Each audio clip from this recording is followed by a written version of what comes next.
وَإِذَا سَأَلَكَ عِبَادِي عَنِّي فَإِنِّي قَرِيبٌ أُجِيبُ دَعْوَةَ الدَّاعِ إِذَا دَعَانِ فَلْيَسْتَجِيبُوا لِي وَلْيُؤْمِنُوا بِي لَعَلَّهُمْ يَرْشُدُونَ۔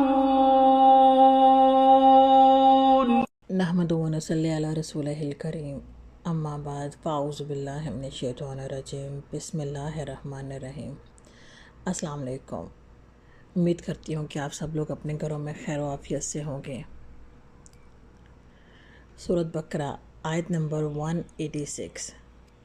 کیونکہ اس آیت کا نزول اس وقت ہوا جب صحابہ کرام رضی اللہ تعالیٰ عنہ نے نبی اکرم صلی اللہ علیہ وآلہ وسلم سے اللہ کے بارے میں پوچھا کہ کیا ہمارا اللہ دور ہے کہ ہم اونچی آواز میں دعا کریں، یا پھر ہمارا اللہ قریب ہے تو ہم آہستہ دعا کریں۔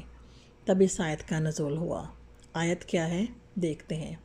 وَإِذَا سَأَلَكَ عِبَادِي عَنِّي فَإِنِّي قَرِيبٌ أُجِيبُ دَعْوَةَ الدَّاعِ إِذَا دَعَانِ فَلْيَسْتَجِيبُوا لِي وَلْيُؤْمِنُوا بِي لَعَلَّهُمْ يَرْشُدُونَ۔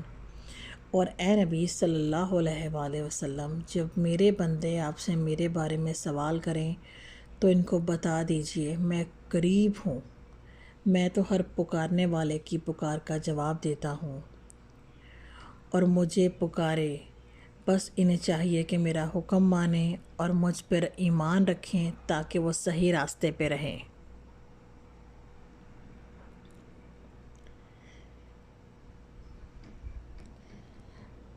اب اس آیت کی تفسیر کو سمجھتے ہیں۔ وَإِذَا سَأَلَكَ عِبَادِي عَنِّي، اور جب میرے بندے آپ سے میرے بارے میں پوچھیں۔ اب یہاں پہ اللہ تعالیٰ نے نسبت دی ہے میرے بندے۔ اللہ تعالیٰ نے یہ نہیں کہا کہ لوگ میرے بارے میں پوچھیں، یا کوئی غلامی کا، کوئی اجنبیت کا یہاں پہ تصور نہیں ہے۔ یہاں پہ اللہ تعالیٰ نے ڈائریکٹ اپنے بندے کو پکارا ہے کہ میرا بندہ، ٹھیک ہے۔ اب اس سے ہمیں کیا پتہ چلتا ہے؟ اس سے ہمیں پتہ چلتا ہے کہ اللہ تعالیٰ ہمارے بہت قریب ہے۔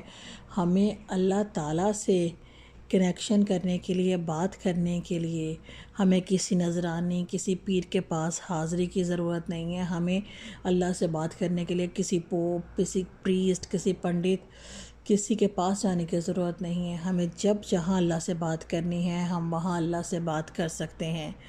اس کا مطلب ہے کہ اللہ تعالیٰ نے اپنے اور بندے کے درمیان سے ہر پردہ ختم کر دیا، اور یہ کہا کہ میرا بندہ جب چاہے مجھے پکارے۔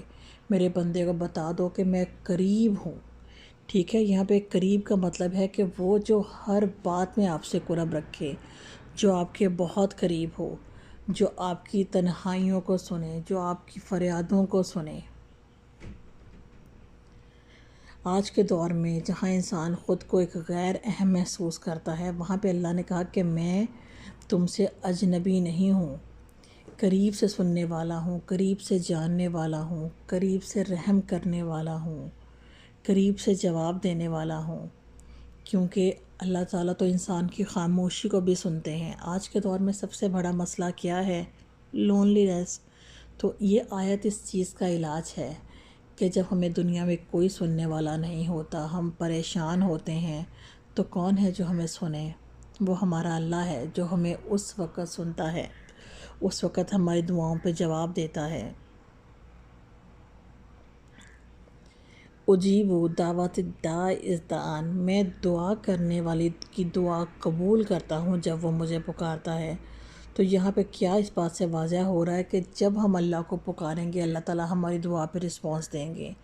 یہاں پہ دعا سے مطلب یہ نہیں کہ آپ ہاتھ اٹھائیں اور پھر آپ دعا کریں، ٹھیک ہے۔ دعا کے لیے ہاتھ کا ہونا ضروری ہے۔ دعا کا مطلب ہے کہ آپ ڈائریکٹلی اللہ سے باتیں کر رہے ہیں، آپ کا دل اللہ کے ساتھ باتیں کر رہا ہے۔ دعا کے لیے ٹوٹے ہوئے دل کا ہونا ضروری ہے، سچی نیت ہونی ضروری ہے کہ آپ ڈائریکٹلی آپ کو فیل ہو کہ ہاں میری دعا کون سن رہا ہے؟ میری دعا میرا اللہ سن رہا ہے، جو کہ قبول کرنے والا ہے، جس کا کہ وعدہ ہے کہ مجھے پکارو میں تمہاری پکار سنتا ہوں۔ لیکن پکارنا کسے ہے؟ اللہ کو، اور صاف نیت اس میں شرط ہے۔ اس میں یہ شرط ہے کہ بندے کو یقین ہو کہ مجھے دینے والا کون؟ میرا اللہ۔ میرا رازق کون؟ میرا اللہ۔ میں جب تنہائیوں میں پکارتا ہوں تو کون ہے جو سنتا ہے؟ میں اگر دن میں گناہ کرتا ہوں یا تنہائی میں چھپ کے کرتا ہوں تو کون ہے مجھے دیکھنے والا؟ وہ ذات صرف اور صرف میرے اللہ کی ہے، اور وہی مجھے نواز سکتی ہے۔ دنیا کی کوئی چیز، کوئی انسان مجھے نقصان پہنچانا بھی چاہے، وہ مجھے نقصان نہیں پہنچا سکتا جب تک کہ میرے اللہ کی ذات نہیں چاہے گی۔ تو انسان کا سب سے پہلے تو اس بات پر کامل یقین ہونا چاہیے، اور دعا کے لیے یہ ساری کی ساری شرائط ہیں کہ آپ کا یقین اللہ پہ پختہ ہونا چاہیے۔ اور اللہ تعالیٰ خود فرماتے ہیں کہ میں ہر دعا قبول کرتا ہوں۔ نبی اکرم صلی اللہ علیہ وسلم نے بھی ارشاد فرمایا کہ دعا کبھی رد نہیں ہوتی۔ دعا کے ہمیشہ قبول ہونے کی 3 صورتیں ہیں۔ ایک تو یہ کہ یا تو فوراً قبول ہو جاتی ہے، یا اگر ہماری دعا قبول نہیں ہوتی تو اللہ تعالیٰ اس دعا کے بدلے ہماری کوئی مصیبت ٹال دیتے ہیں۔ ہم پہ کوئی برا وقت آنے والا تھا، کوئی بیماری، کوئی ایسی چیز جو ہمیں نہیں پتہ، لیکن اللہ تعالیٰ نے اس دعا کے صدقے اس کو ٹال دیا، یا پھر یہ آخرت کے لیے ذخیرہ بن جائے گی۔ حدیث شریف سے ثابت ہے یہ بات کہ نبی پاک صلی اللہ علیہ وسلم نے ارشاد فرمایا کہ روز محشر اللہ تعالیٰ بندے کو اس کی نیکیاں دکھائیں گے، اور بندہ اس بات پر بہت حیران ہوگا کہ یا اللہ یہ نیکی تو میں نے نہیں کی، یا اللہ یہ نیکی تو میں نے نہیں کی۔ تو تب اللہ تعالیٰ جواب دیں گے کہ یہ نیکیاں تمہاری ان دعاؤں کے بدلے میں تمہیں ملی ہیں جو کہ تم دنیا میں مجھ سے مانگا کرتے تھے۔ سبحان اللہ، یہ ہے ہمارے اللہ کی شان۔ تو آپ جو بھی دعا کرتے ہیں، اگر آپ کو اس دعا کے اوپر لگ رہا ہے کہ جی میری دعا قبول نہیں ہو رہی، تو سب سے پہلے تو آپ یہ دیکھیں کہ آپ کا کامل یقین ہے کہ میری دعا قبول کرنے والا اللہ ہے۔ آپ دل کی گہرائیوں سے اللہ سے مانگ رہے ہیں، اگر اس کے باوجود نہیں مل رہی تو آپ سمجھ لیجئے یا تو اللہ تعالیٰ نے میری مشکلیں اس دعا کے بدلے میں ٹالی ہیں، یا تو اس دعا کو آخرت کے لیے میرے لیے ذخیرہ کر لیا ہے۔ آگے دیکھتے ہیں، فَلْيَسْتَجِیبُوا لِی، تو انہیں چاہیے کہ وہ میری بات مانیں۔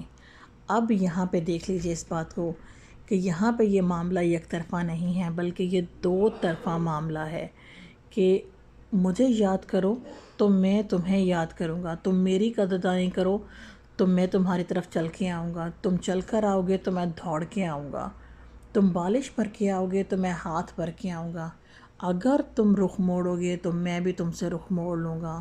مطلب یہ کہ اللہ کو ہم سے کوئی غرض نہیں ہے، ہمیں اللہ سے غرض ہے۔ اللہ کے پاس تو بہت بندے بندیاں ہیں، نیک، عبادت گزار، ہمارے پاس صرف ایک ہی اللہ ہے جس سے ہمیں مانگنا ہے، ہمیں جسے پکارنا ہے۔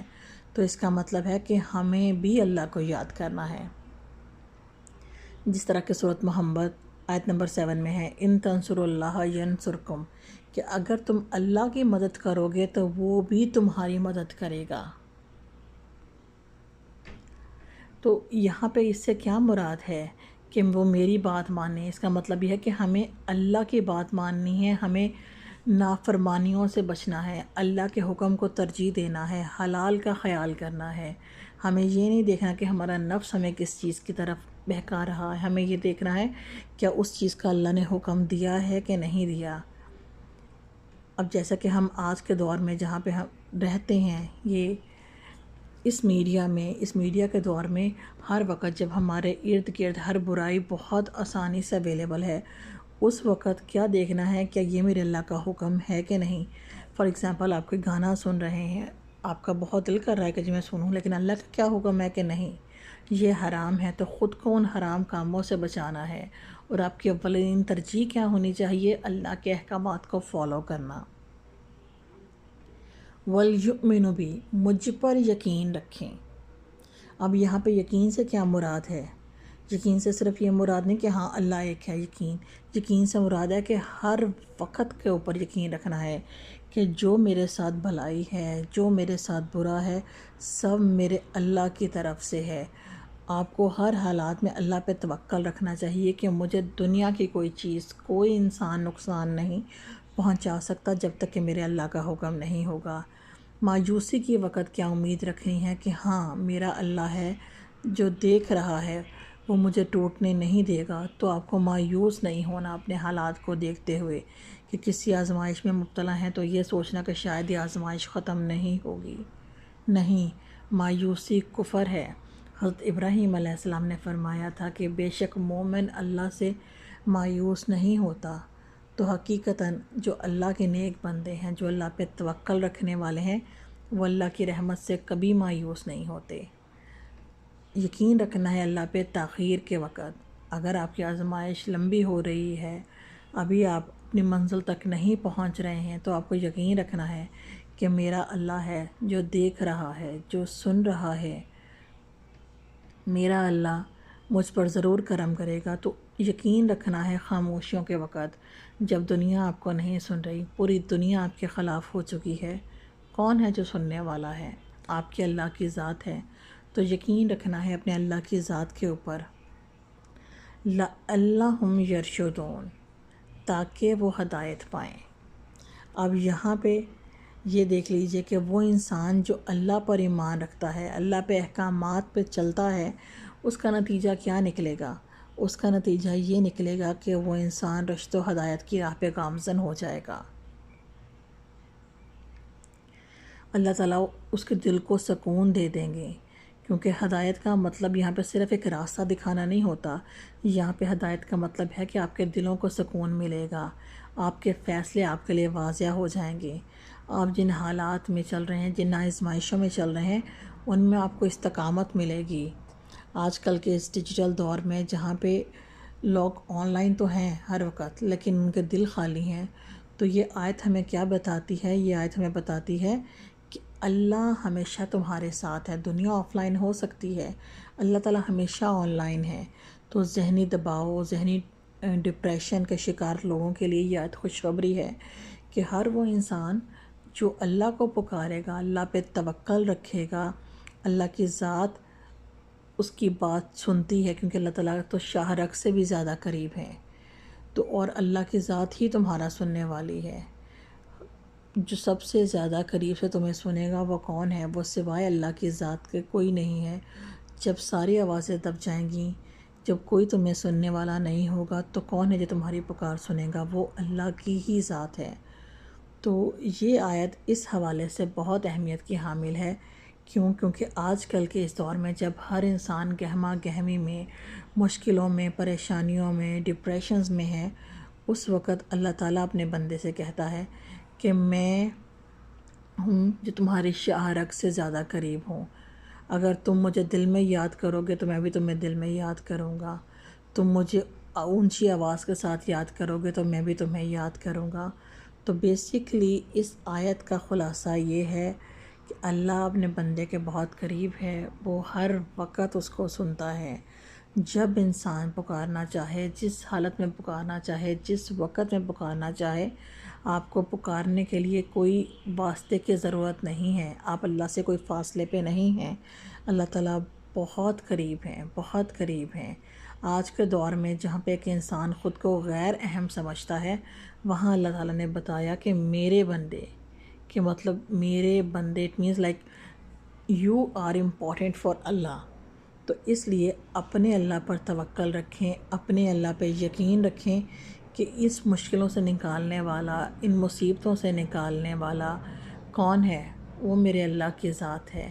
آپ کو اور اللہ کو بات کرنے کے لیے بیچ میں کسی وسیلے کی ضرورت نہیں ہے، جیسا کہ سورۃ انفال کی آیت نمبر 24 میں ہے کہ اللہ انسان اور اس کے دل کے درمیان حائل ہے۔ اس کا مطلب ہے کہ بندہ جب اپنے اللہ کو پکارتا ہے، اللہ تعالیٰ اس کی فوراً پکار کو سنتے ہیں۔ جب وہ مجھے یاد کرتا ہے تو میں اس کے ساتھ ہوتا ہوں۔ تو ان ساری آیات اور ان احادیث اور قرآن کے آیات کی روشنی میں ہمیں کیا پتہ چلتا ہے کہ اللہ ہمارے سب سے زیادہ قریب ہیں۔ ہمیں مصیبت کے وقت کسے پکارنا ہے؟ ہمیں اللہ کو پکارنا ہے۔ لیکن اگر ہم اللہ کو چھوڑ کر کسی دوسرے کی طرف اپنا منہ کر لیں، کہ ہم کسی پیر فقیر کے پاس چلے جائیں کہ آپ ہمارے لیے اللہ سے دعا کریں، تو آئی تھنک ہم سے بڑا بے وقوف کوئی نہیں ہوگا، کیونکہ اللہ تعالیٰ کے ساتھ ہمیں اپنے معاملات کو درست کرنا ہے، ہمیں اللہ تعالیٰ کے احکامات کو ماننا ہے۔ جب ہم اللہ کے احکامات کو مانیں گے، اللہ کے بنائے ہوئے راستے پہ چلیں گے، سچی توبہ کریں گے، حلال کمانے کی کوشش کریں گے، حلال کھائیں گے تو اللہ تعالیٰ ہماری ہر دعا قبول کریں گے۔ تو اس لیے اپنی نیتوں کو خالص کرو، توبہ کرو۔ جب آپ کی توبہ سچی ہوگی تو سارے پردے آپ سے ہٹ جائیں گے، اور اللہ کی ذات ہے جو ہدایت دینے والی ہے۔ اللہ کی ذات ہر مسلمان کو اپنے حفظ و ایمان میں رکھے اور نیکی کی راہ پہ چلنے کی توفیق دے۔ اللہ حافظ۔